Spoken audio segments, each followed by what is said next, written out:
my great-great-grandmother, my great-grandmother was a bootlegger and a sharecropper. Mm. She had 3 children, a nurse, an engineer, and a teacher, all with advanced degrees. Mm. One of those children, the nurse, had my mother, who also has 3 degrees. You know what I mean? They come from the Deep South. My family's from Quincy, Florida, on my mother's side of the family. And, you know, my mother was always a muckraker, you know what I mean? Mm-hmm. She'll tell you she sang for Dr. King. She's had a shotgun put to her head by a member of the Klan, you know, trying to register folks to vote. And my father was an educator, but he was naming schools after Marcus Garvey 50 years ago. Mm. You know, so when you have that type of upbringing, you know, my father would produce and help direct plays for Mary Baraka. You know, that's really my brain trust that I was entrusted with. You know what I'm saying? And when you come from those types of folks, it's not that you don't want to let them down, right? Because that is not part of my lexicon. It's not like failure isn't like part of like the trajectory. You know what I'm saying? It's just a certain mentality, a certain level of success is expected. You know what I'm saying? Expectation. A certain type of giving back in the way in which you give back. Like you said, I don't like giving back. It's like giving it forward. Mm-hmm. You know what I'm saying? It's at the forefront of my consciousness. You know what I'm saying? Is that if my mother took over her college buildings because of lack of diversity, and now that school is the most diverse campus in the entire country, then I am not going to sit in Charlottesville and not say, well, we need to have some accountability as well. I don't care if it's 2003. What's happening, y'all? This is Mike D with Black Fathers Now, where we're bringing the village to the brothers. Every couple of weeks, you can look forward to a quick inspirational message or a thought-provoking guest with knowledge and wisdom, all geared towards helping you be the best father that you can be. We're bringing the village to you. Now it's your turn to do something with what you learned. All right, y'all. Let's go.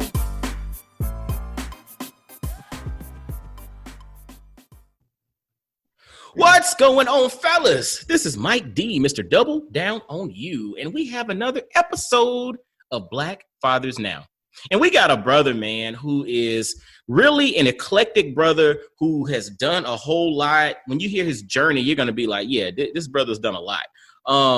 But this guy, he's a Newark, New Jersey-based father, entrepreneur, restaurateur, and it's going to be interesting. We'll have a conversation about being a restaurateur in a snapshot of right now in the midst of COVID-19 and post-COVID-19, how all that comes into play. But there's a whole lot more to this story, man. I mean, the brother's from Newark, New Jersey, went to University of Virginia. You know, he's had a really, really, really unique story, and I'm excited to share it with you, and I'm excited for him to share with the Black Fathers Now family.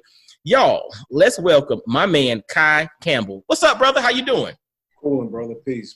I appreciate you. Thanks for having me on, bro. Man, look at here. I'm glad that you're here. I appreciate you. Now, we got to give a shout out to the person or the brother that connected us, Stu Boyd, right? Stu's a good brother, man. Stu is man. Look, that's my young gun. You know what I'm saying? I've been in Stu's ear for the last couple years, and this brother is a filmmaking mogul on the rise, and expect some really good things for him. So shout out to Stu for recognizing some shreds of connectivity between the two of us and saying, Mike, you need to connect with Kai, and Kai, you need to connect with Mike. So he's a good brother, you know, was educating our kids here in Newark. Really appreciate that brother for that. And, you know, now he's on that journey to being a full-time filmmaker. And of course I was honored to be in his one of his films, his basically his introduction to the world and his application to film school. I was a part of that, and he actually had a filming at one of our restaurants, and so I appreciate that, brother. Yeah, for sure. So Stu, look here, brother, we gave you a shout out. Well, yo, man, speaking of shout outs, before we get started, the format of Black Fathers Now is for the brothers to always give shout outs on the front end, because who are we without our village? Who are we without our support system? And I think it's important to put that out front. So, Kai, man, give a few shout outs, man, to your team, to the folks that allow you to be who you are day in and day out. First of all, my children, Ren and Quincy, they are everything to me. My parents, Amani, the whole team at Burger Walla / Veggie Walla, at our new restaurant upcoming, The Yard, and of course, Bragman's Delicatessen. Shout out to everybody, all of my friends and family, all of the folks that have helped me become the Black father that I am. Without that, my friends, Sharif, Kwame, Keon, everybody. I appreciate y'all. Peace. That's what's up, man. That's what's up. And, in the midst of that, you have a strong support system. And in the midst of that strong support system, you drop the name of like 3, 4, 5. How many restaurants are you currently? How many is it? So because of COVID, but technically we have 3 restaurants, right? Okay. So the first restaurant that I started about 6 years ago, it's called Burger Walla. It's a burger joint, an Indian twist. We changed that over in January of 2020 to completely vegetarian. Oh, wow. We renamed and started the process of rebranding it as Veggie Walla. And then, COVID-19 hit. We had to close down in the first week of March. About a year and almost a half ago, I bought one of the famed Jewish delis, one of the 2 last remaining Jewish delis in the city of Newark, which has a rich Jewish history, called Bragman's Delicatessen. It was started in 1937. We bought it in 2019. And then we were scheduled right before, again, COVID-19 hit. We had just received our health inspection and approval to open a new restaurant, new concept called The Yard. And The Yard is, we wanted to be a signature place for us. It's going to represent us culturally, the food, the experience, and everything else, and representing the diversity of the diaspora. And, we were really proud and excited to launch that project. And of course, it's on hiatus right now, and we're looking, hopefully by the time this airs, we will have, found some happy ground and found a way to make that, that dream come true and opening that. There's some great things that we have in store. And there's some great bones to the project that will actually help us in this scenario as we try to socially distance and everything else, because the majority of the space there is outside, right? So, wherein we may have room for 40 to 50 people in our dining room / bar. Outside, we could easily, even with social distancing, we could seat 200 people. Wow. So in that, when we were thinking about it, just in our team meeting over the past couple of days, we may be or have the opportunity to be one of the largest restaurants in the area, just because we have such a large outdoor space, you know what I mean? And what that means and what that could mean for our community, and the vitality of our neighborhood being downtown Newark for that specific location. So long story short, we have 3. We're trying to work on some other stuff, but right now we're operating 2. Which closed because of COVID. We've been doing some things. We partner with Audible and World Central Kitchen, and they created a thing called Newark Working Kitchens. Some foundations and some donors. Michael B. Jordan came together with the mayor of Newark, Raz Baraka, and they basically helped put us back to work. And we've been making meals for disadvantaged families, first responders, a bunch of different folks, and we've been super proud. We've been doing that for the past month or so. But one location, we're back and doing meals, not off the menu stuff, which is meal prep. Today, which isn't on the menu. We baked some chicken in our signature sauce. We made macaroni and cheese. We had like a tofu, eggplant, stir fry, and some great mac and cheese and zucchini and stuff like that. And we change it every day. Some days we do Latin, some days we do Indian, some days we do Asian, some days we do Italian, just to give our community some diversity. And even when you are making meals for folks that are disadvantaged, that doesn't mean that you have to give them. We set a standard here at all of our restaurants, and I don't care who you are. You know what I mean? If we're cooking for the Duchess of Knoxville, or somebody that has not eaten in the past couple of days because they are financially insecure, we are there. Eating is a religious experience for us, and the preparation of that food, the serving of that food, and hopefully the breaking of bread with that food is like I said, a religious experience for us, and we take it very, very seriously. And we've been doing, our team that's been knocking it out. We've put about 25 to 30% of our staff back to work with this initiative. So again, shout out to Audible, World Central Kitchen, Jose Andres. I don't know if he's been nominated for a Nobel Peace Prize, but his work that he's been doing around the world as a famous chef, but in places that are near and dear to, especially to the folks in Newark, places like Puerto Rico, Newark, all these Black and brown communities around, especially the United States.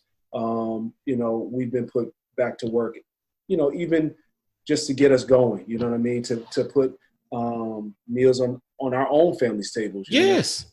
Is that now, Jose Andres, is that the same one from El Bulli a few years ago in Spain and has like Bazaar Meat in Vegas, like the chef? Yeah, well, I'm sure he has restaurants in like Vegas, but his main restaurant group is based in DC. Okay. El Bulli is, he's Spanish himself, but he's not associated with that restaurant, but he is, he has come from Spain, got a foothold in DC and has expanded, obviously. Wow. And then a part of his initiative was to set up this nonprofit, World Central Kitchen. Wow. And they basically go to underserved or devastated communities, like I said, after the hurricanes and earthquakes in Puerto Rico, where our own government, people think about Puerto Rico as an exotic place. They are American citizens. They are American citizens. They can't vote for federal elections, though. It's crazy. Right. But I, as a child, used to play baseball in Puerto Rico. I have a lot of love for, folks down there, and to see that and be inspired by that. And again, not trying to just go out and say, well, I'm giving people rice and butter, or pasta and tomatoes. You know what I mean? It's sort of like trying to do meals that cater to communities, that set a standard. We were very, very, proud to work with that organization and, to have him at the helm of that initiative. Like I said, the brother should be nominated for a Nobel Peace Prize, in my opinion. And man, I'm going to tell you what's crazy about that. Like, I mean, again, when you said Jose Andres, I remember him again from like the restaurants and the stuff from all over the world. And we actually went to the one in Vegas. But this whole concept of World Central Kitchen, like, it really speaks to my heart. Like, the hair's raising on the back of my neck. I don't have much hair, but the little bit that's there. Yeah, only because of COVID, brother. Mine is, look, man, I'm follically challenged, man. It is what it is. But at least I got a round one so I can rock a ball head. But the concept of World Central Kitchen, man, and the way that you were talking about, everybody deserves quality. That is something that literally, it speaks to my heart, because what I notice in giving, or in the notion of, people say giving back. I just say giving.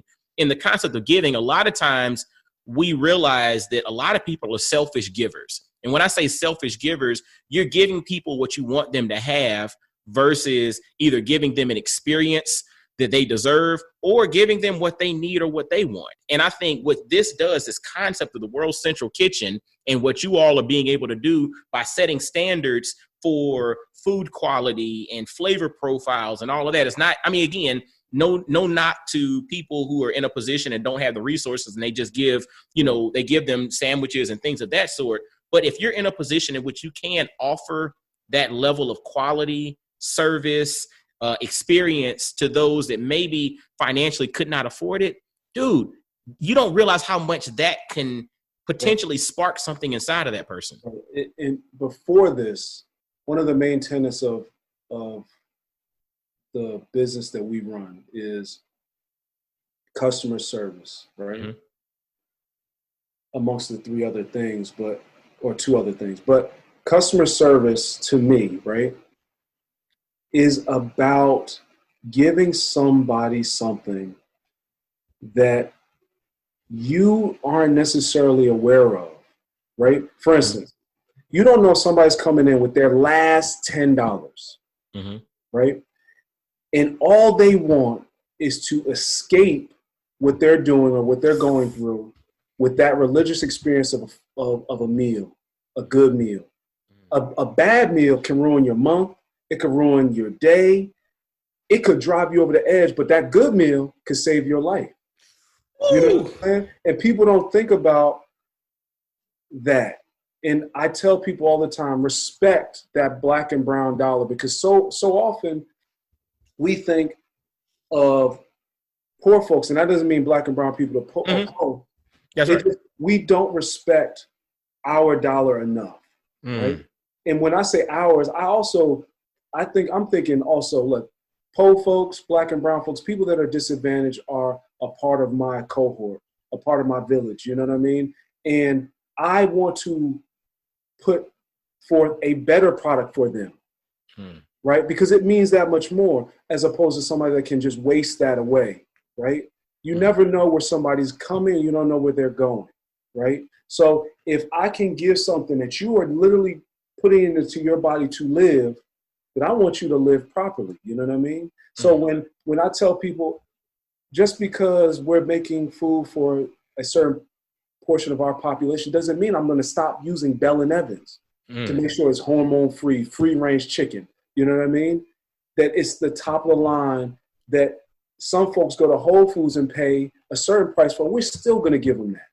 You know what I'm saying? We're still going to use our same suppliers, you know, stuff like that. And it's a major, major sticking point. I mean, I can training the staff to do new things, and I see somebody just quickly, boom, boom, boom. And my grandmother was the lunch lady, you know what I'm saying?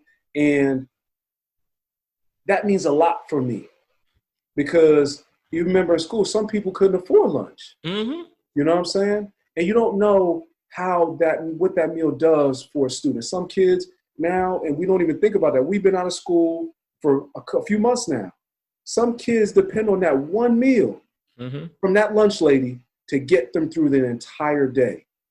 And imagine having to learn through that, right? So imagine having to cope with somebody, you don't have health insurance, but somebody has COVID-19.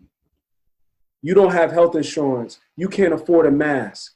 So you may not be able to go to a grocery store, which says by law you have to have a mask on. Or you might be afraid, you know what I'm saying? That meal is going to get you through. And that's how I want our staff, or how I want our team, and how I approach it.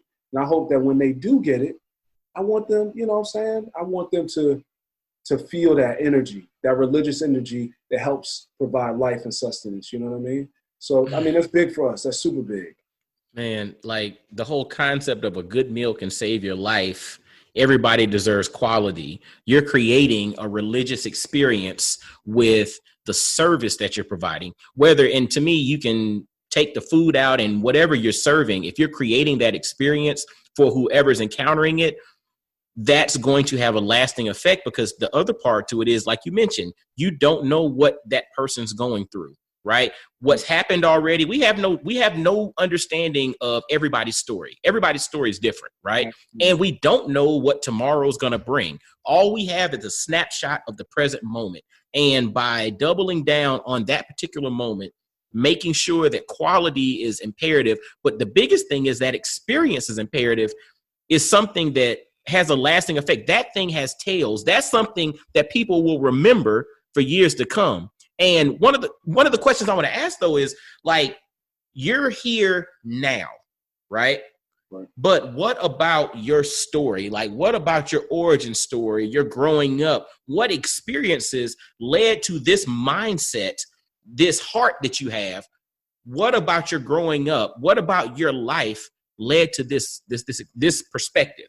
I mean, I am nothing but, you know, the unrealized dreams of my ancestors, you know, and what they have done, not even my parents' parents and their parents, you know, my great-great-grandmother, my great-grandmother was a bootlegger and a sharecropper.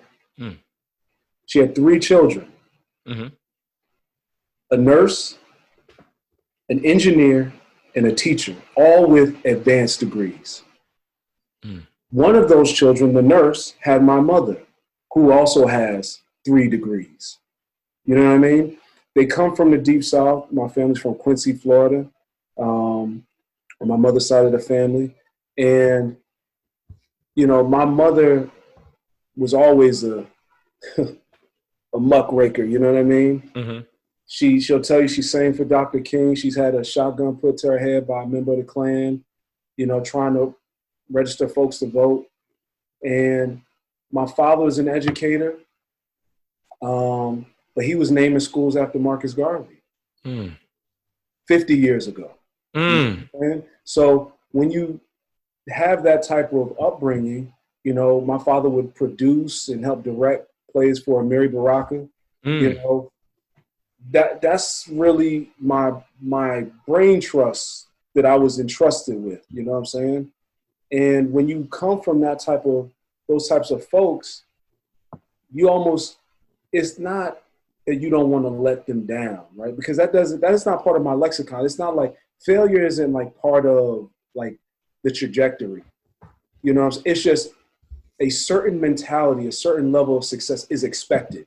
You know what I'm saying? A certain type of giving back in the way in which you give back. Like you said, I don't like giving back. It's like giving it forward. You know what I'm saying? It's at the forefront of my consciousness. You know what I'm saying?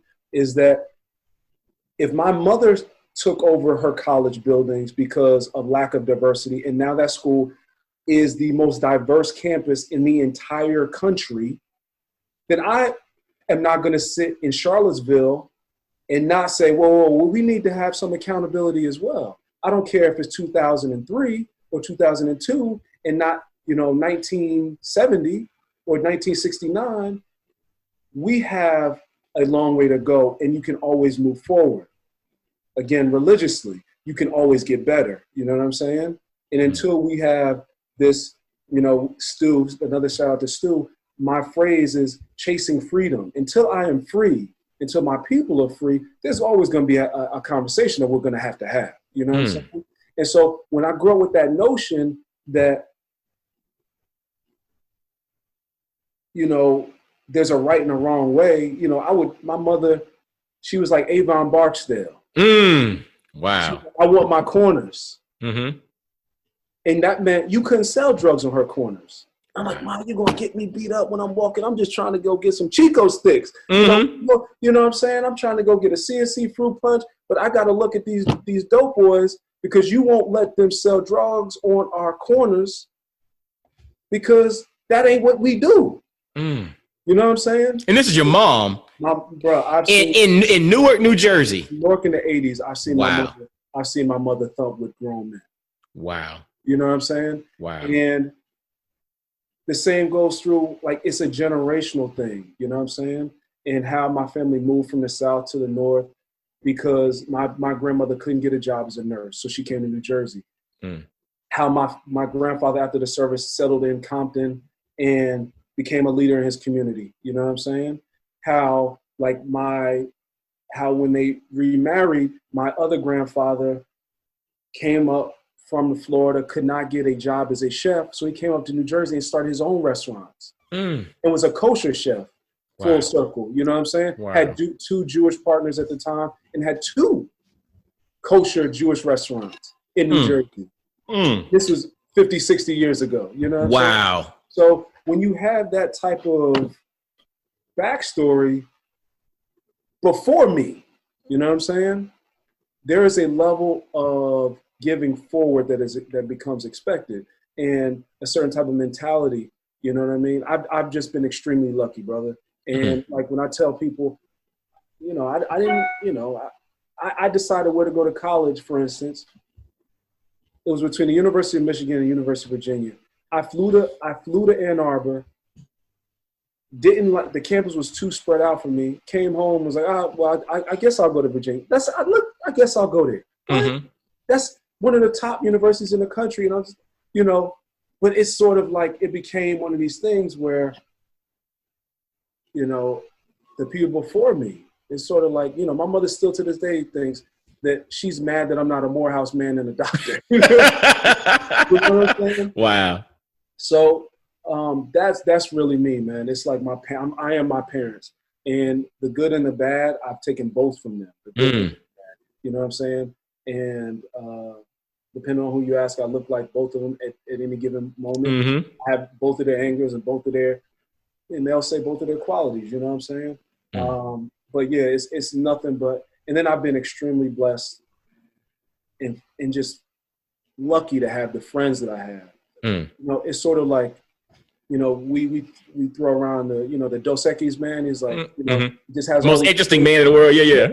And he's like, man, I got some crazy good friends that are just very successful.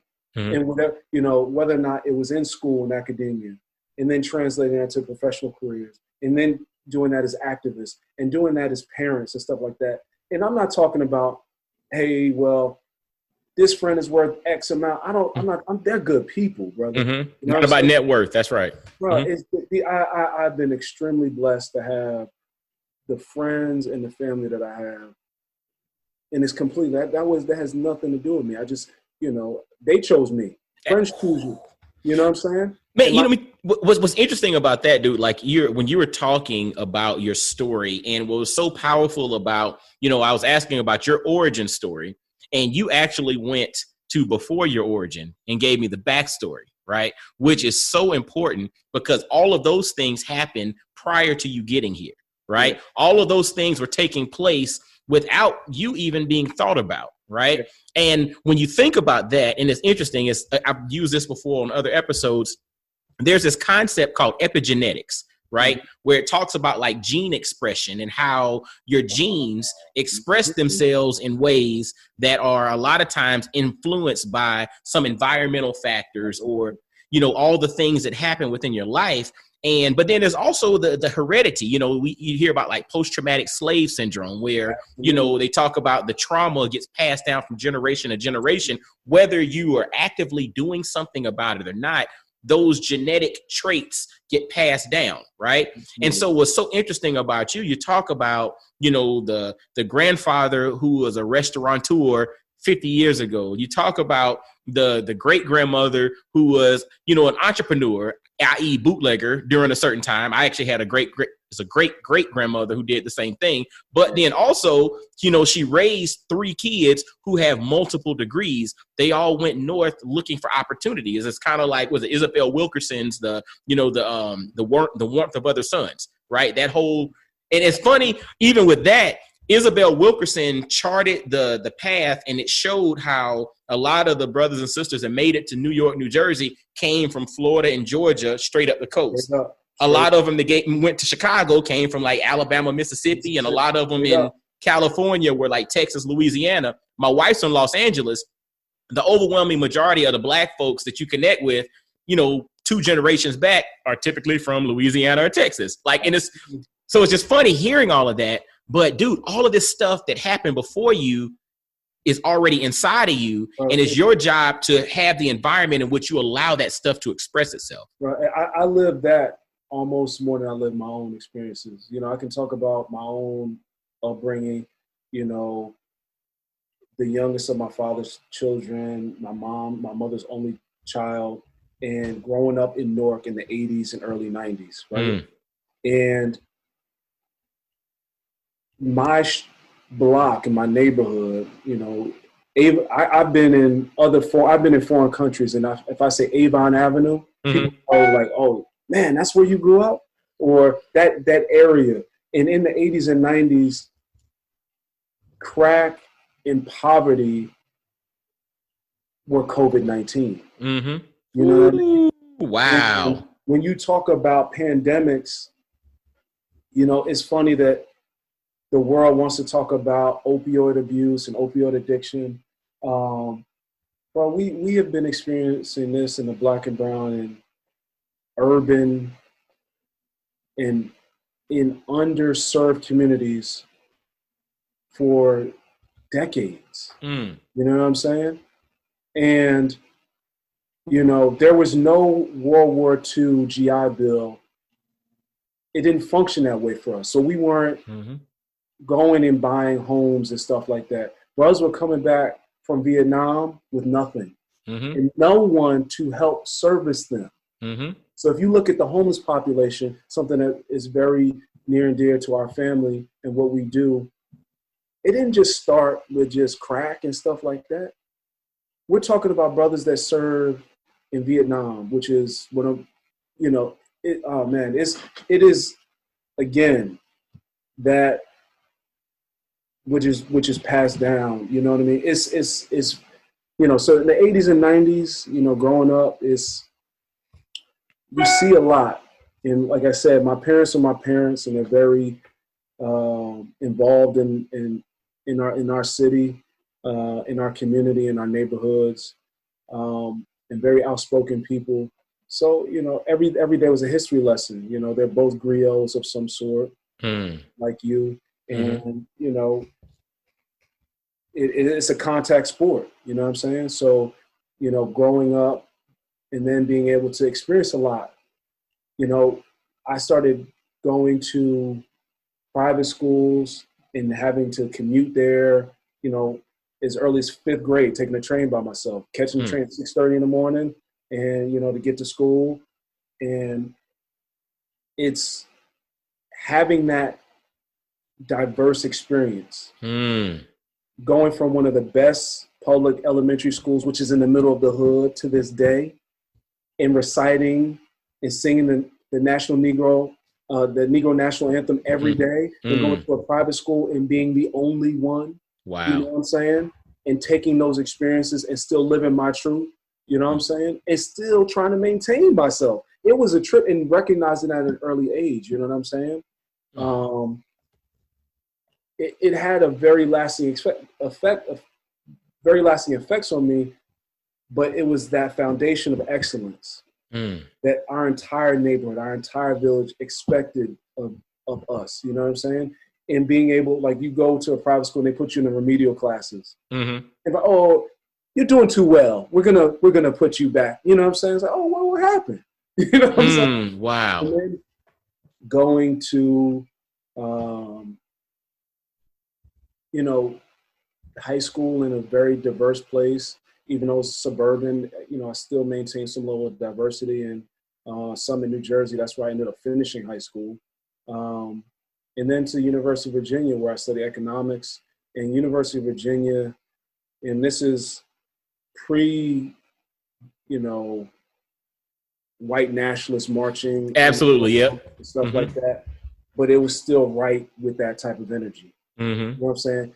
You go to places that were built by enslaved African Americans, enslaved Africans, and you still feel that energy. So I'm in here learning English in the basement where the enslaved were kept. I'm learning English. I'm learning the King's English in this room. At UVA. At UVA. Oh my God. I'm the only person of color, other than the teacher, who was from Nepal. Wow. And not being able to talk about that. So when, for instance, a brother is killed or a brother is told that they're getting the police called on them and then having to go to work the next day, that was UVA. To experience all of that stuff and then have to go and perform. And I was like, I don't feel like performing. I did what I had to do. I got what I needed to get, and I was done. You know what I'm saying?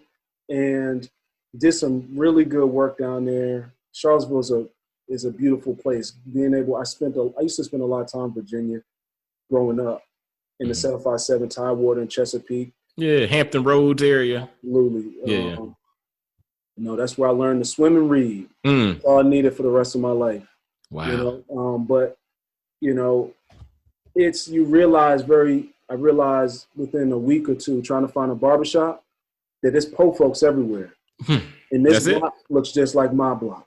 You know? And I realized that that's where I would form my home. And I got to meet a lot of people. One of the best moments of my life recently is brother came into my shop, one of my shops, and he said, yo, you don't remember me. It was a brother from the hood in Charlottesville. It was like, yo, I know you, but you don't remember me. And you did X, Y, and Z. And I'm like, yo, my goodness. And it's, yo, we're the same all over the world, bro. And so that's really where I cut my teeth. And then after all of that, it was time to come home and put all of that practice into work. We're talking about practice? Practice? Talking about practice? Practice, man. AI 757 again. Tyler. There it is. It's game time, though. Game time. So it was time to come home to Newark, and I was a brother by the name of Baye Wilson was starting this thing called National Hip Hop Political Convention with people like Raz Baraka and some other good folks, organizing activists from all around the country. And they gave me a job, you know what I mean, and my first gig, and I was organizing and doing some stuff there. And then I went to work for the government as an economist and doing economic development work right after that. And, you know, I worked for Sharp James, who was the second black mayor of the city of Newark. He followed Ken Gibson, and he gave me my first real job where I had to get dressed every day. Gotcha. And then I stayed on after that. I did some really good projects there. And, you know, he threatened to fire me. I threatened to quit, you know, all the time. And then Cory Booker came on and was the mayor after Sharp James. And one of Cory's folks asked me to stay. And basically we revamped economic development into what it is today in the city of Newark. I'm super proud of that work. We did some very, very great things, you know, that are just now coming to fruition. You know, wow. So that's really what economic development does. Is, you know, you work on something and it gets built 10 years later. You know what I mean? Man, talk a little bit about that, man. Like the concept of economic development. So we hear the term, right, and we think we know what it is. Right. But you mentioned economic development is, you know, the planning and processing for things that happen 10 years later, right? Because I guess all the red tape and all the stuff that has to happen and the infrastructure and the pieces to the puzzles have to get put to place. Talk to us a little bit about, you know, how economic development does come into play. And maybe even if you have some examples of some of the things that you all were able to do in Newark and that have come to fruition, you know, recently, give us a framework of what that really looks like. So, you know, economic development for me is, you know, it's not just building buildings. It's not just recruiting retail tenants. It's not just building, you know, apartments and, you know, stuff like that. I would tell people, when people ask me, why are you so mad? I would say, why aren't you mad enough? Right? Because I'm from this place. I have to worry about who's building the building, why they're building the building, where they're building the building, who's going to live or work in the building after it's done, who's going to shop or, you know, at the building and occupy the building after it's built. You know what I mean? And so for me, it's about equity. It's about empowerment. You know, if you look at what Maynard Jackson did in Atlanta. Yes. And why that was not done in every majority black or brown city in the it does not make sense. Dude, I'm from Augusta, Georgia. Went to college in Atlanta. I went to Georgia Tech. And so, Maynard Jackson literally, I mean, he basically stated that if they're having, like when they constructed the Hartsfield-Jackson International Airport, it's like if, you know, half of the contracts are going to go to black folks, you know, and if they don't go, you're not building. And it's like he literally put those stopgaps in place, and that created so many black millionaires, entrepreneurial opportunities and all, but just because he just said, you know what, I'm going to open up a framework for that to happen. And I'm not just going to open it up. I'm going to demand and say it ain't going to happen unless y'all stick to this. Absolutely. So listen, my father says this all the time, right? My father was fortunate enough to become superintendent of schools for the city of Newark for a long period of time. And during that time, you float bonds, right? Mm-hmm. And he was having the school system, the school district was having a bond issuance. And so he hired some brothers to prepare that package. Now, you could go to anywhere. You could have gone to JP Morgan. You could have gone to Goldman Sachs. You could have gone to any of those guys. But he chose some brothers and sisters to do it, right? Because the first time he did it, he was the only person that looked like us in the room. And he said, hey, where's all the brothers and sisters at? He said somebody leaned over, whispered to him and said, Gene, it's because you didn't bring them. Ooh, you know what I'm saying? Ooh, dude. So because you didn't bring them. Because you didn't bring them, right? So what that means to me is if I have the power to empower, I'm going to do everything in my power to make sure that that is done, right? You know what I'm saying? Like Jay-Z's, like, you know, it's a couple of us at the top. That's plenty of us, that type of mentality. No. I just, for me, that's not necessarily true. Tupac said it best. It ain't no fun if the homies can't have none. Exactly. That's right. Dude, and can I tell you what's so powerful about that? Dude leaned over to your pops and said, the reason ain't nobody here is because you didn't bring them. There's a personal responsibility associated with it. And I have a personal story like that in my life. When I was doing pharmaceutical sales, actually it was my first pharmaceutical sales job, you know, a couple of years after college.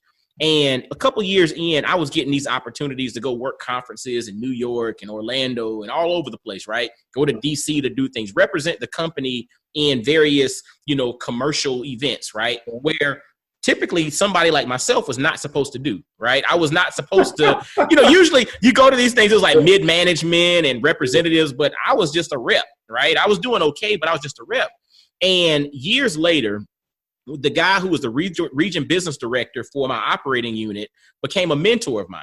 And so he and I would have conversations on a regular basis. And I asked him one day, I was like, man, you know, why is it or how was it that I got these opportunities to go to all these events, work all these conferences, rub shoulders with all these people? And this is a brother. He said, Mike, I was just doing for you what they've been doing for the white boys for years. I was giving you a taste of what was on the other side. Man, that thing hit me like a ton of bricks. And I was like, that was not even an entrepreneurial venture. That was internal within an organization. And to me, that spoke to the responsibility of what was whispered in your pop's ear. They're not here because you didn't bring them. And if you look at and think about it on the flip side, right? How many opportunities we've been denied because somebody said, no, it's not for you. But then they bring somebody else. Exactly. Or check this out, dude. I'm going to tell you, and this is one, and to the brothers that are in corporate America, you might have heard this before as well. I've been at meetings when I used to work for different organizations. I've been at meetings and a group of us would sit together at a table, right?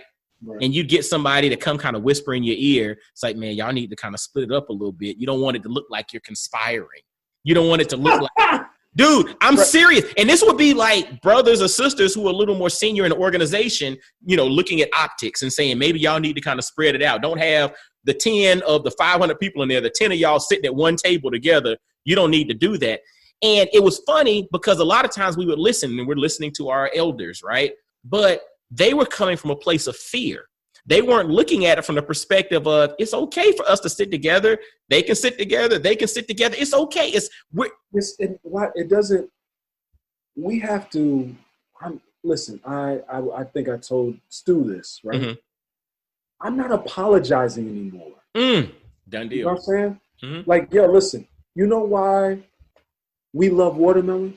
Mm-hmm. Because it's delicious. Yes. Why should I apologize? Do you think? Have you ever met somebody that doesn't look like us apologize for liking apples? Nope. No, as American as apple pie, right? So why can't I just be as American as a slice of watermelon because it's delicious? You know what I'm saying? Like, I'm not apologizing for the things that are just beautiful about us. You know what I'm saying? Ooh, and that doesn't mean that I don't have friends that, bro, my ex-wife, mother of my children, is an Indian American. You know what I'm saying? Some of my best friends in the world, I have a Jewish brother that is like a brother to me. I have brothers that I grew up with that are extremely wealthy and very white. You know what I'm saying? Mm-hmm. You know, parents are definitely Trump supporters, but I love them and they love me to death. You know what I'm saying? That doesn't, it can be, like you said, you mentioned snapshot earlier. We can be much more in totality. You know what I'm saying? Yes. We can be three-dimensional. You know what I'm saying? It is just not this flat square. It can be three-dimensional. And so, you know, I'm not apologizing for that anymore, man. And it's like, and that's the reason why, you know, I had to go out and, you know, hitch my own wagon. You know what I'm saying? It's because I know that I cannot be dictated to anymore. I'm not asking anymore. I'm not apologizing anymore. I am going to stake my claim and I'm going to bust my tail to try to make it happen, right? And I hopefully along the way will build a cohort and a team that can help us all get this thing together, right? And we have a collective vision and stuff like that. But yeah, bro, we have to, it is imperative that we give back and give forward, you know what I'm saying? Or reach back and give forward, you know what I'm saying? To borrow from what you were saying earlier, it is, we have to create our own tables. We have to create our own meals, you know what I'm saying? And we have to ensure that the recipes are passed down, that when one of us gets up and leaves the table, we make sure that we don't just remove that seat as well. Whoa. You gotta park right there, because I'm gonna tell you fellas, I hope you're literally just sitting here taking in every gem this brother is dropping. But this thing that he just said right there, we cannot gloss over it. We got to dive into that.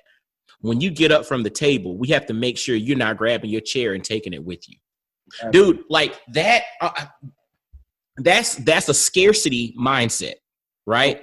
It's like I came across something, and it's a while, not even too long ago, but it was talking about 3 different components, and it said, you know, those that are socioeconomically challenged, or what we would consider poor. I'm using air quotes here because I don't think people are poor. I think it's the mindset thing there. But those that are socioeconomically challenged, they live off of scarcity, right? Those that are considered middle class or kind of middle of the road, it's all about comfort.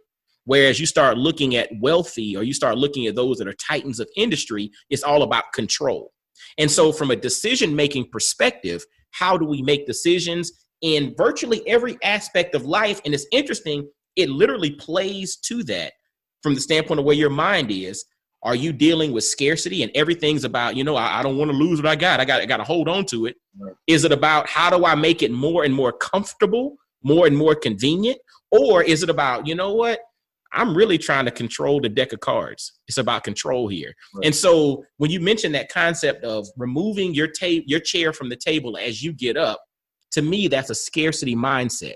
Whereas if you're trying to be comfortable, you're like, all right, you know, I just want to have a little more elbow room and keep my seat there. Whereas that person who's controlling it is like, you know what? This table might be big enough, but I think we need to add a few more planks on it so we can get 20 or 30 more people there. Yeah, that scared mindset, brother. We're afraid of what we don't know, right? So we are not, in this country, we are not taught time value of money, right? Which should be taught from elementary school. And most people have never sat down with a financial advisor, right? And I'm not talking about, oh, this is the guy that's going to, you know, what stocks I should buy. I'm talking about an advisor. Exactly. Listen, sit down, have an honest conversation with yourself and your partner, or whomever influences you and you influence, and say, what do we want? What would make us happy? What would make us fulfilled? What would help make us free? And most people think that number is like, oh, I need $1 million in cash, right? Nope. I sat down, I said, you know what? I like this type of house. I want this type of lifestyle. I want to be able to go here. And this is what I like and what I don't like and what I don't want to do. I looked at the numbers. I said, that's all it takes. Dude, let me tell you what's so interesting about, you mentioned advisor. Not just, again, it's not about, man, this stock is running, dog. You need to jump in on this one. You know, it's not that. Yeah, because we got a whole lot of that going on now with the volatile market. Everybody's got a stock pick and a tip and a whatever, which is cool if you like to play, but that's not my stilo. But what I'm saying, but the concept of advisement, right? And really taking a hard look at what's needed and necessary, because to your point, everybody just says, oh, I want to be a millionaire. It's just like for some people, based off of your lifestyle, you might need 10 or 20x that based off of the type of life that you need or want to live. On the flip side, you might be a person, if you really are honest about it, I just want a comfortable crib. I want to be able to send the kids to college. I want to be able to take a vacation once or twice a year, and you're just like, I just need a fraction of that. And you're good. If people realize that, there's some people that I'm like, man, look at you. You don't even know. You could be living well if both of y'all brought in $40,000 or $50,000, right? And that's but I'll tell you, it goes back to the first thing that you mentioned, and again, we can't gloss over that. Sitting down and having an honest conversation. And when you say honest conversation is not looking around. It's not doing this, looking at what everybody else is doing. It's about focus. It's almost like putting blinders on and looking in the mirror. It's like, what for us, and it's collectively with the family, what does this mean? What do we want? What are we aspiring to? This honest conversation with us, our needs, our desires, our wants, our gifts, thinking about it through that lens, and not worrying about what everybody else is doing. I was listening to a conversation the other day, and they were talking about, I think, the average size of a new house. It used to, I think, 30 years ago, it was like 1,400 square feet. Now the average size of a house is like 2,400 square feet, something like that. And it's continuously growing. But it was an economist talking about it. And he said the reason that it's growing is not because of the need, but it's the perception of what everybody else has. So therefore, if you look and you see everybody has 1,000 square feet for every person in their house, you feel like, hey, that's the standard. That's what I should aspire to or more. Versus taking a step back and saying, honestly, we might be cool in a studio and be completely happy, full of joy, and ready to rock. And it depends on where you live, right? That's it. But if I live in Atlanta, yep, I might need a certain type of car. That's right. But if I live in New York City and Brooklyn, I'm like, yo, what's the point of that car? That's it. You spend more money trying to park it. So you spend more money trying to redo your wheels after these potholes. Come on. After every salted season, you know what I'm saying? It's crazy, bro. And that's really where mental health, yes, and our current situation is COVID and coronavirus, COVID-19 situation. It's forced us, almost all of us, to look inward. I don't care. My friends that are extremely wealthy and my friends that are extremely disadvantaged are doing the same exact thing. We're sitting and we're thinking. That's right. And so having that honest conversation with yourself, your spouse, your partner, your children, you know what I'm saying? To say, all right, listen, what are we going to do? Right?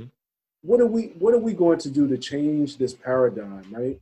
And I hope that it's an honest conversation, because we are having to do it with the restaurants. I'm having to do it with my family. And, we're trying to come out of that with something that resembles a plan.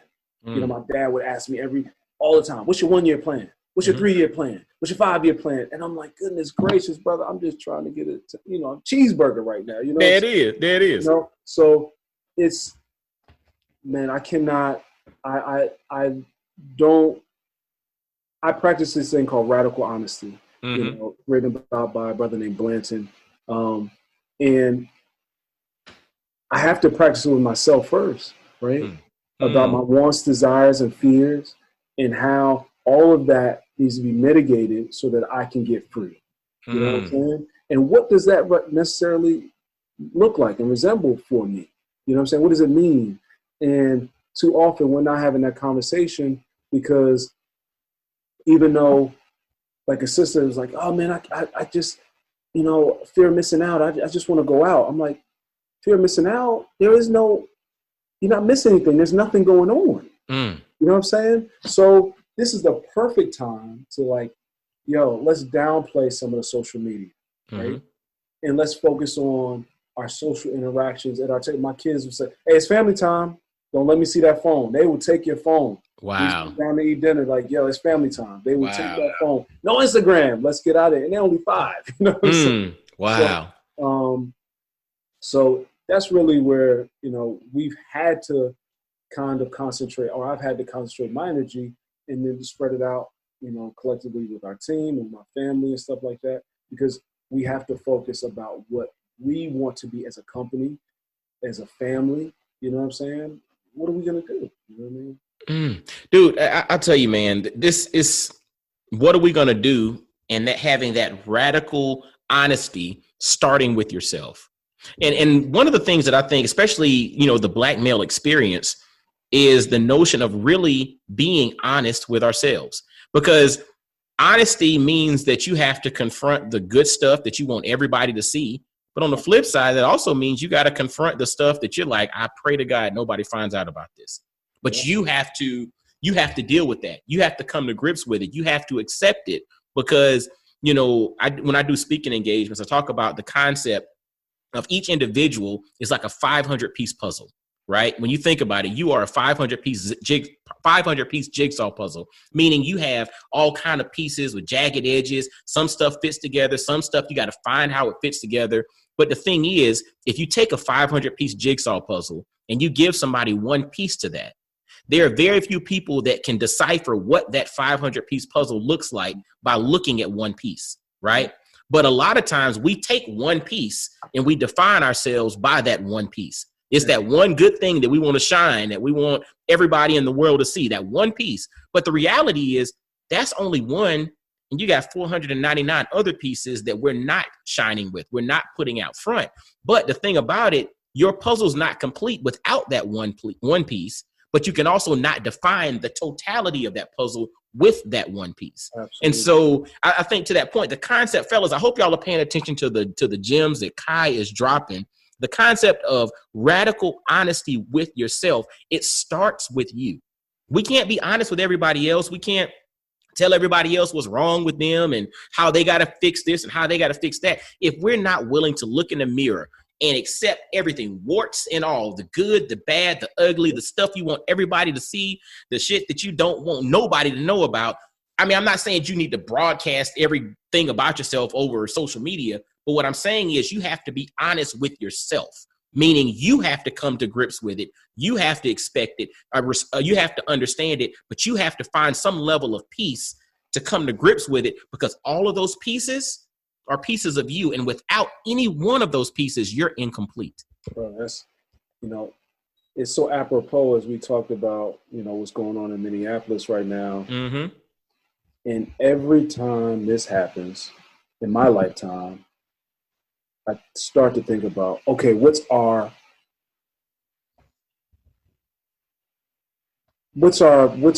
stated objective? What outcome do we want?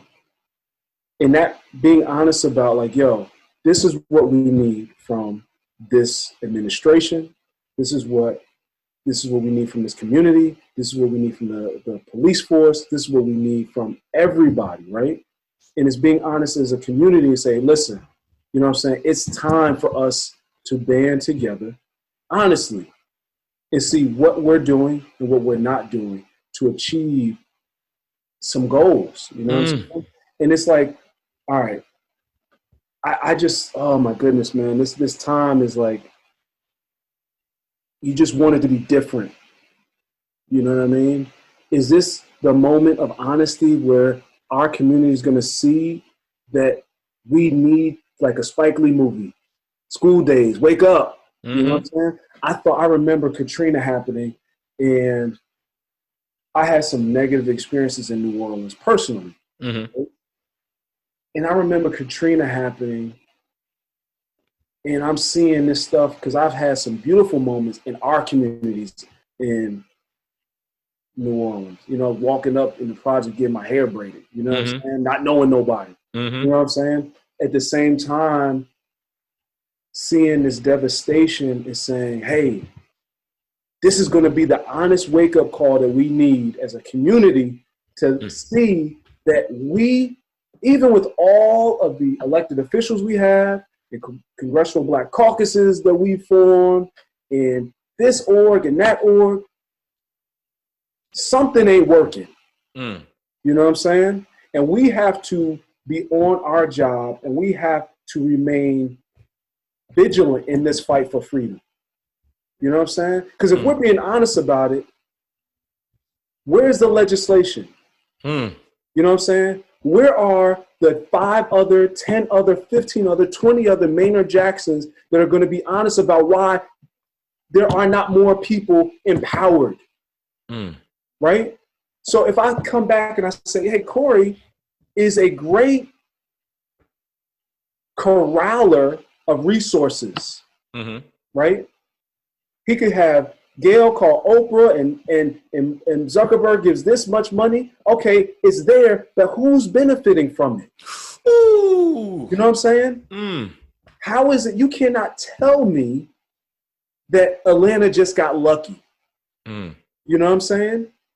Compton should have some. How come there aren't film studios built in Compton, California? Come on. You know what I'm saying? You can't tell me it's because there's not enough people that want to be in entertainment. You know what I'm saying? How come there aren't, you know, man, listen. How come it's always about like, oh, there are no black GMs in sports? How many black equipment companies do we have? There's a brother in Newark right now, Corey Strong, Tasha Strong, the Strongs, beautiful name. They own a company called Giza. Shout out to the whole Giza fam. This brother started off in manufacturing, then went on to manufacture Basque boots. If anybody knows high-end mountaineering and that type of stuff, Basque, B-A-S-Q-U-E, he started manufacturing Basque boots. These are not cheap. You know, these are relatively inexpensive, $200, $300 boots that, you know, Italian leather made for hiking that you buy one pair and they last you a lifetime, right? Wow. He started his own company, manufacturing overseas. You mean to tell me that this brother from Newark just got lucky, coming from nothing? You know what I'm saying? No, we need to say, hey, listen, I don't need to only be the GM and the player, but I want that contract to build the water bottles. Yes. Wow. You know what I'm saying?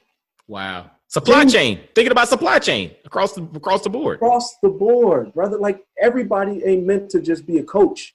You know what I'm saying? Like I don't get that. Like listen, I want the contract that only builds the eyelets for the shoelaces. Come on. You know what I'm saying? Like what? Yeah, dude, hold on, because I'm gonna tell you what's so crazy about that. Like you're speaking supply chain, right? You're speaking from an economic perspective, something that a lot of people, if you've never had exposure or experience in manufacturing or putting things together, you think that Sony sits there and manufactures the electronic device that you have in your house, you know, from start to finish. They don't understand supply chain. Sony just stamps their name on it. There's 1,000 different component companies that have a piece of constructing and all that. All of them are doing well because they know the time value of money, and they can say, hey, listen, I'm cool with just making X amount. That's right. You know what I'm saying? And that's X amount, and this brother makes X amount, and this sister makes X amount. And guess what? Our community, oh man, we got some real control and power. I just make the buttons on the remote control. That's it. That's my piece to the puzzle. That's my part of the supply chain. But I think to your point, it's education, awareness, and then having access to those opportunities. So it's like, if the door has always been shut on the supply chain and you don't understand it, and those that are there are not ones that are like, hey, I want to expose this brother because this brother might come and take mine. Forget all of that, man. I don't look at life from a zero-sum game perspective. There's enough out there for everybody if you're open, you're aware, and you're willing to take the step to get there. But to your point, brothers, supply chain, understanding pieces to the puzzle. But to Kai's point, why not is because we have not stood there and demanded that, because we got everything we need to do it. We just ain't doing it, but we haven't taken that honest look in the mirror. Right. You can't tell me there are not enough, you know, you said you went to tech. Yeah. You mean to tell me tech ain't graduated 1,000 black engineers yet? Probably in the past 3 years they have. Exactly. You know what I'm saying? So how come we're not banding together to say, hey, listen, there's a reason why certain foreign governments should not be in control of engineering operations in countries within Africa. You know what I'm saying?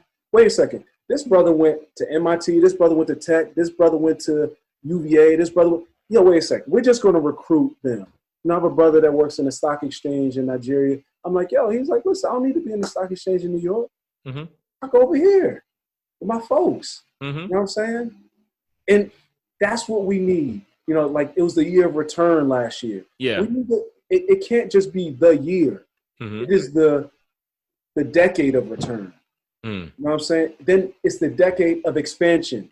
The decade of solidarity. It's all of these things that we have to, man, listen.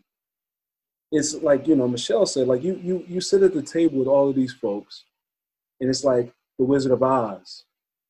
Oh, this is so hard and difficult. And then you get to the table, you're like, what, that's it? That's it. People, we get so enamored with things that we don't know. Dude, it's the celebrity part. And I'm going to tell you what's so powerful about that.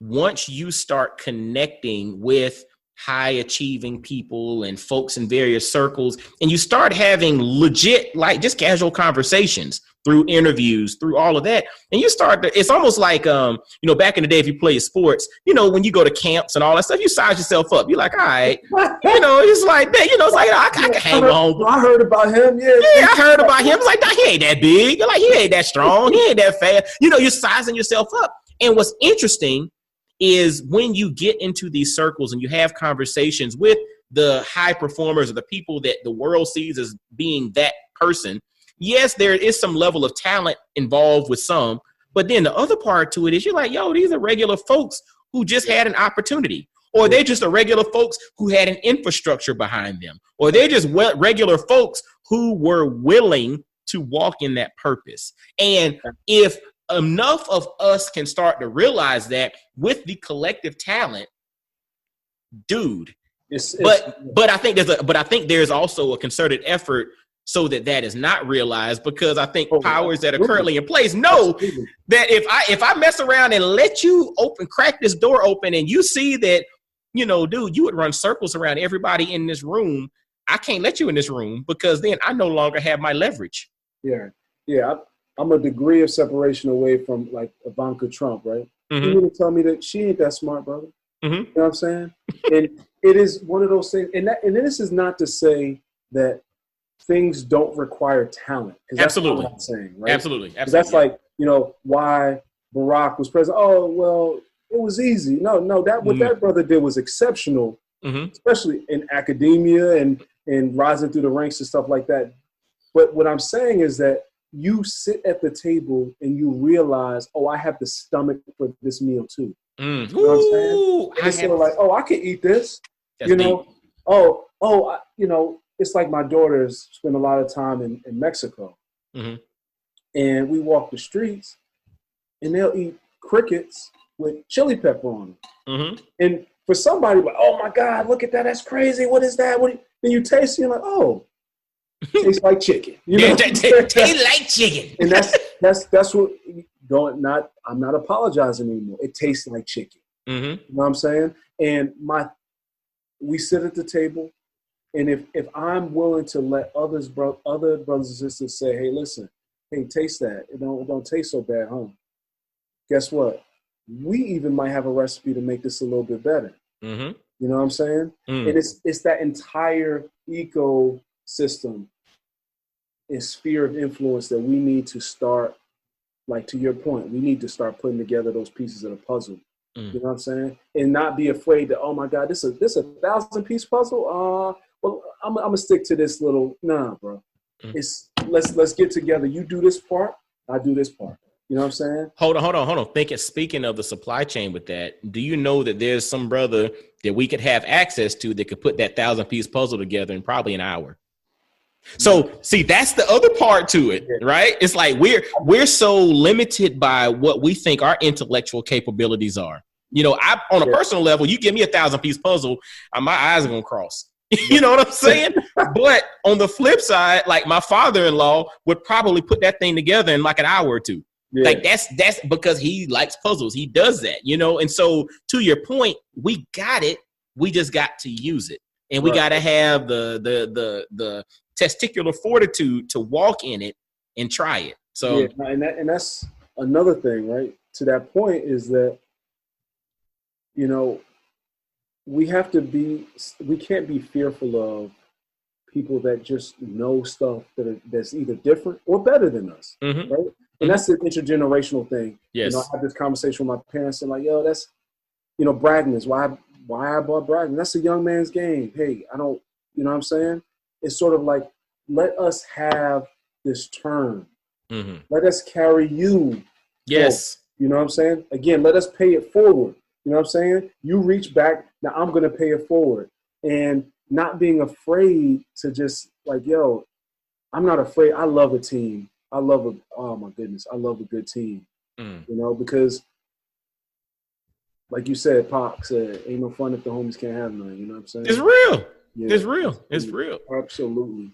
So brother, like I guess, you know, as we kind of get so close to, you know, winding this thing down a little bit, talk to us a little bit about what you currently have going on, how, you know, brothers and sisters or folks in Newark or folks from around wherever around the world, how can they support? How can they check you out? How can they see what you got going on?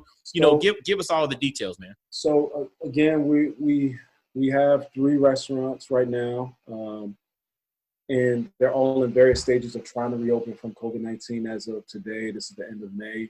And the city of Newark is looking to open back up in unofficial and limited capacity June 1st.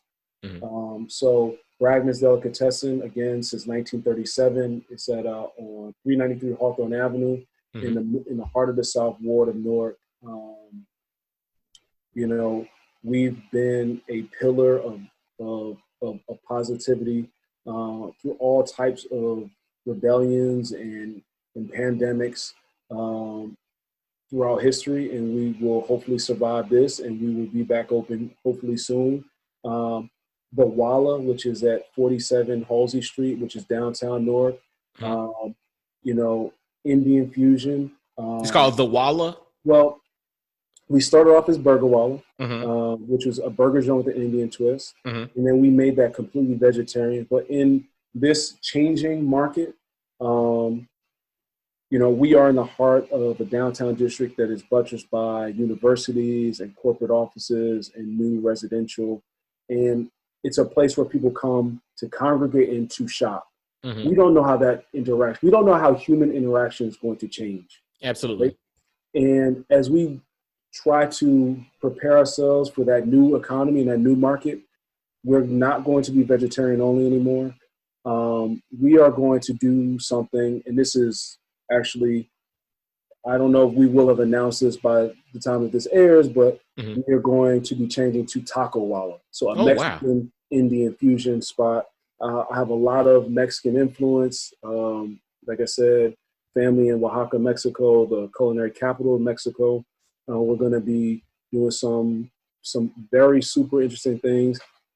We almost did Taco Walla first, but my background in economic development, I was the guy that brought Chipotle to Newark, which at the time was groundbreaking because Chipotle does not go into urban settings. They especially didn't go into underserved urban settings, you know what I'm saying? And they took a chance on Newark thanks to my efforts and the efforts of other folks or whatever. So I thought that if I opened a taco spot after doing that, it would be disingenuous. Absolutely. But they've been open for the better part of almost 7 or 8 years. It's a changing market, and we will have a different product, and it's something that we're extremely proud of. It's something that's been in the hopper that we were going to look to do somewhere else. So we're going to do that downtown Newark at our original physical location so that we can streamline our process so that we can get to the Yard, which is our new product, which will be inside of Military Park, which is in the heart of downtown Newark. The address is officially 55 Park Place. It's by the New Jersey Performing Arts Center and Robert Treat Hotel, in the by WBGO, which is one of the, if not the premier jazz radio station around, which we're extremely proud of. We're directly across the street from their headquarters. And the yard is meant to symbolize, where a place where we can congregate, where we can meet, right? You go to any campus, I guarantee you went to Tech, you found some brothers and sisters, and somebody said, let's meet on the yard. That's it. That's you it. Go to Howard, meet at the yard. You go to UVA, meet at the yard. I don't care where you are.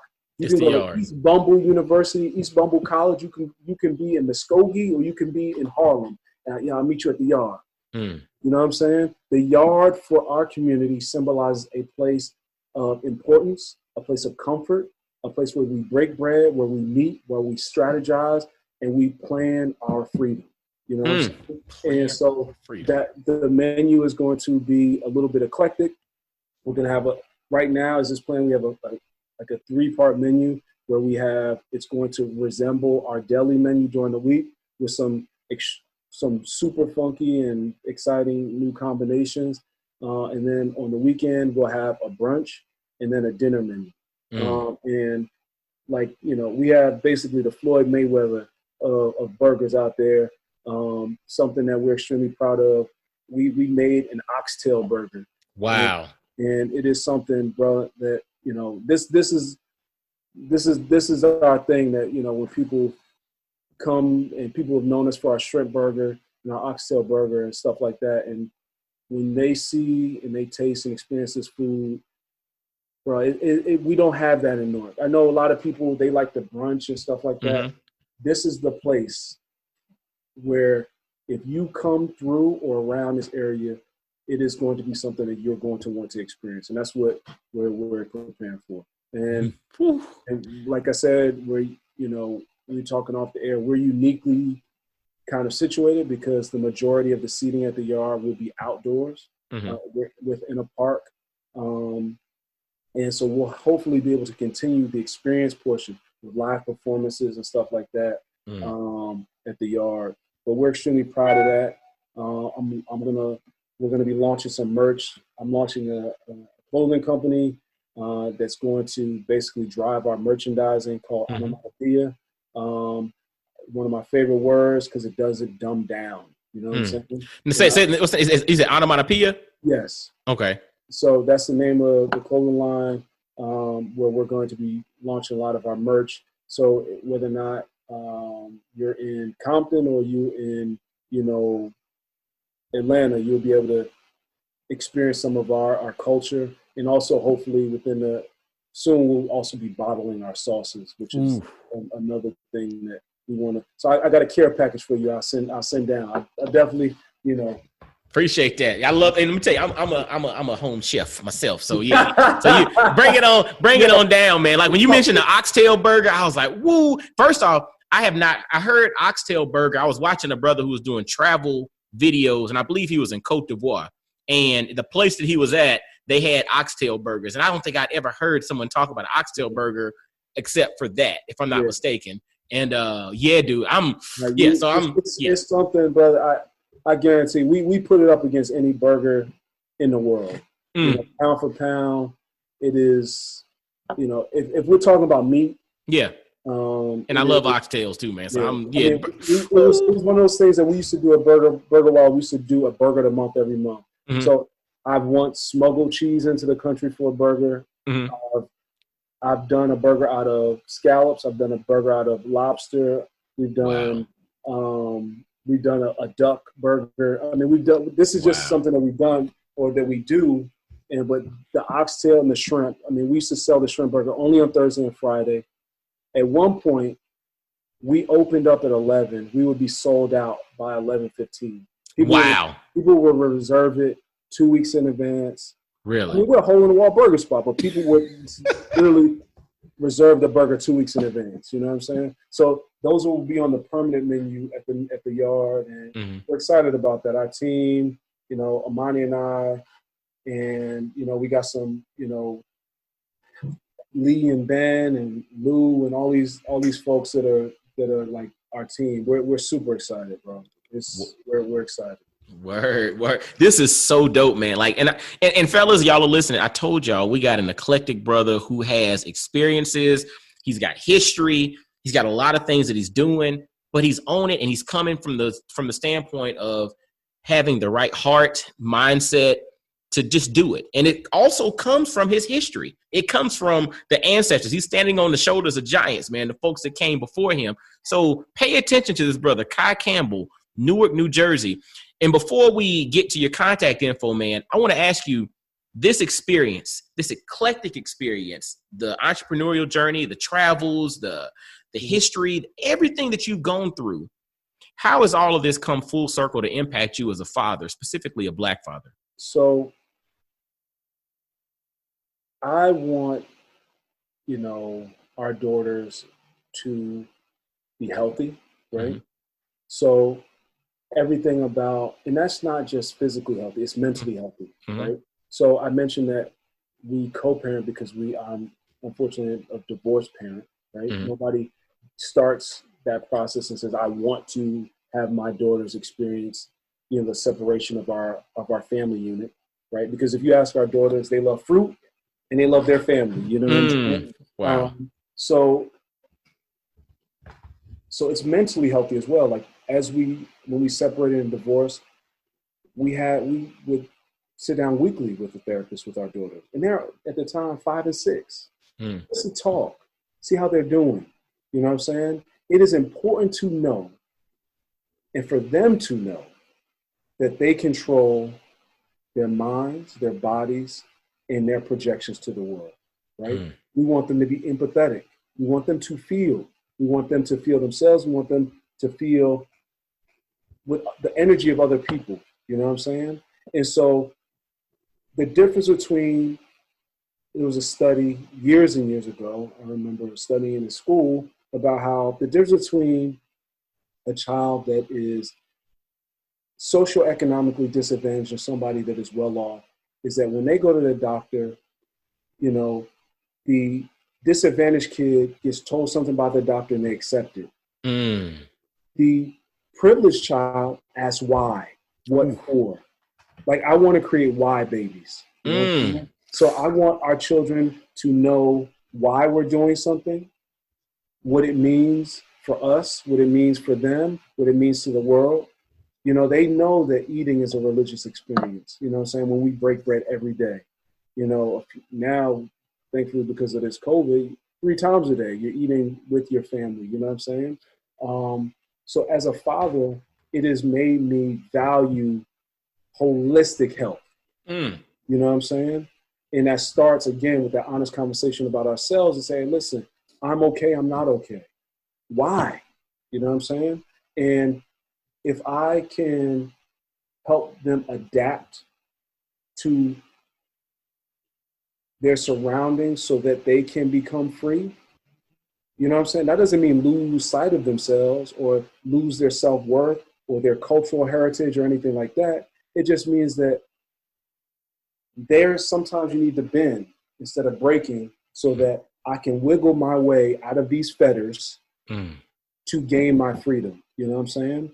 And I hope in that process that they become, again, self-aware and empathetic.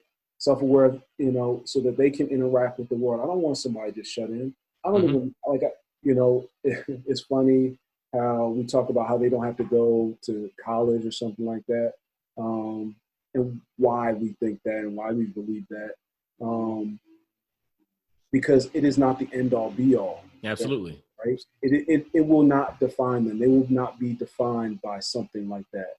They will have to define themselves for themselves. You know what I'm saying? I've never once posted an image of my children on social media, or even when people are taking pictures of them in public spaces and use it for advertising, we purposely and politely ask them to remove it, because they need to know that as little Black women and as Black women and adult Black women, they control their image. They control their bodies. And if I'm being honest and about our community, I can't speak for all communities, but our community, we have a problem with how sisters are treated. You know what I'm saying? How they are abused mentally and physically. You know what I'm saying? And the hurdles that they have to go over to achieve what they have to. Now we have some too, right? But when we're ducking, they're jumping. And we know that sometimes we have to help them up, you know what I'm saying, over the hurdle. And sometimes they have to help us duck. You know what I'm saying? But that's a symbiotic relationship that I want to instill in them as a Black father, because we talk a lot about Black men and the war that is waged on the Black male body, right? And that war is also waged on the sister's mental, you know what I'm saying? Mm-hmm. And like, I cannot sit idle and not try to, you know, be the type of father that they need for those reasons. You know what I mean? So yeah. So in this time, you know, with everything going on and the history of rebellion in Newark and the rebellion in all these places that we live and we hold dear, you know, no, we're not going to shy away from that. You know what I'm saying? Man, dude, you said, I want to create why babies. I want my babies to ask why. I want them to understand why. And the goal is when they understand why, then they can ultimately be free, because freedom's the ultimate goal. Exactly. It's not a job. It's not a business. It's not a this. It's freedom. Because when you are truly free, you're free to do anything. Anything you want. And you mentioned something too, that they control their image and their bodies. Control. You know, if you rewind back in this conversation, I mentioned the concepts of, you know, socioeconomically oppressed or those that are financially lacking is scarcity. For those that are kind of in the middle, it's always about comfort. Right. For those that have a wealthy mindset, it's about control. Mm-hmm. So what you're instilling in them is, I want you to be why babies, and I want you to ultimately be free. Yeah. But then I'm also planting a seed of a wealthy mindset, because I also want you to understand that you control your destiny. You control your image. You control your body. You control how you allow people to treat you. And I want you to grow up with that in your heart. So as a dad, brother, I'm going to tell you, I jotted that note down, and that's going to be part of my lexicon going forward. I'm creating why babies. Word. Like, real talk, man, because I want mine to be free. Freedom is what it's all about. Question everything, even when it's the right thing. Ooh, mic drop. Like, I gotta pick my mic up and drop it on the. I don't want to break it, so I ain't gonna really drop it. But it might be a while before you be able to get a new one shipped to you, bro. There it is. So speaking of that, man, so we got the information. If you're in Newark, make sure to check out. It's a Bagman's Deli, right? Right, Bragman's. Bragman's. Bragmans, Bragman's Deli, Delicatessen. Mm-hmm. It's a staple in the hood, man. Okay. We're hood legends over there since 1937. The Walla downtown, WALLA. Mm-hmm. And then, of course, the upcoming The Yard. So if you look at, you know, social media, it's Burger Walla, everything, Bragman, Bragman's Deli, everything, and then The Yard Newark. If you look at Okay, gotcha. And is there any other content, like websites and all of that stuff that people can check out? We're redesigning everything to relaunch, to do all that sort of stuff. But BragmansDelicatessen.com, BurgerWalla.com, and TheYardNewark.com.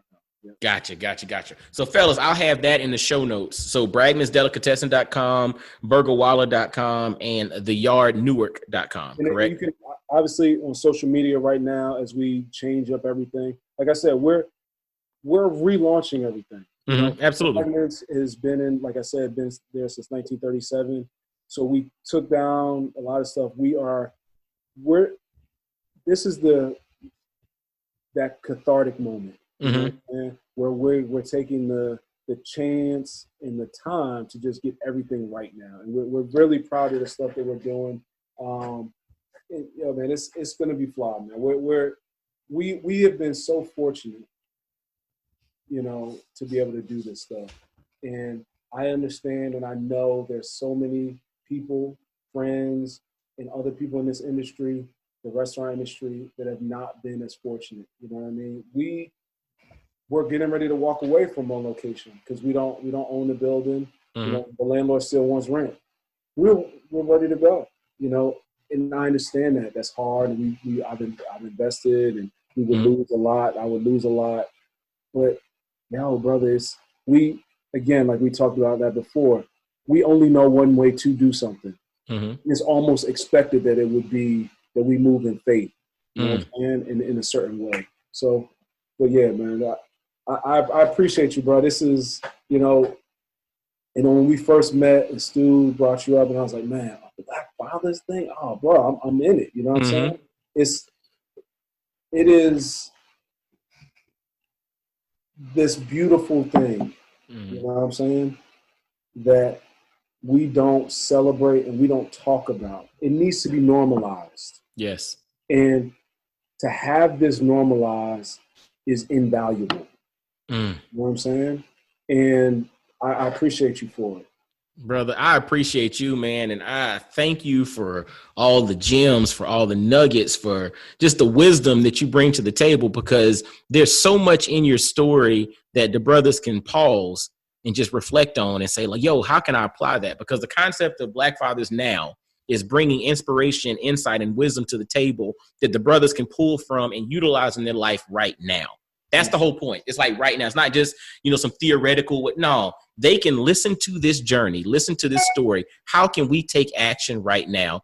And I salute you and I appreciate you. And fellas and ladies, because ladies like to tune in and hear what we're talking about. Yeah. If you all are in Newark, make sure to check out Bragman's Deli, Delicatessen, check out Burger Walla, and then be on the lookout for the Yard Newark. I'll have the websites in the show notes, and y'all check them out on social media and connect with them. And then if you do happen to run into Kai Campbell, man, shake the brother's hand. You know what I'm saying? And say, like, look, brother, I'm good with the deuces, man. I forgot. Yeah, don't shake his hand. I forget. Yeah, deuces. We get a high five. Oh, yeah, peace. Yeah, dig it. I forgot. Yeah, you know, again, it's this new scenario. Like, I'm like the dapping, the hugging. I'm that type of dude. Word up. Yeah. So bet. So if you run into Kai Campbell and you see him, stop him from about 6 feet away. Throw them deuces. Let him know you heard about him on Black Fathers Now. But brother, I appreciate you for sharing with us, man. Fellas, ladies listening too, make sure to visit blackfathersnow.com. Subscribe via iTunes, Stitcher, Google Play, Apple Podcasts. Anywhere you listen to podcasts, subscribe, share, get on YouTube, because I'm going to drop the video of this interview as well. Listen to this, see it, take the clips from it, share it with any and everybody. Make sure to get out and support this brother in Newark. He is doing the doggone thing. He's coming from the right perspective, and we got to make sure the right people win and win big, and this brother's the right one. So make sure that happens. Again, make sure to subscribe, leave comments, you know, share this with everybody out there. And until next time, fellas, y'all be blessed, well, and wise. And I'll get at you. Peace. Yo, fellas, I hope you enjoyed today's episode. And always visit blackfathersnow.com, as well as follow Black Fathers Now on virtually every social media platform you can think of. Instagram, Facebook, Twitter, everywhere. Just follow us and engage with us, man. Look forward to hearing from you. And I guess until next time, I'll holler at you. Peace.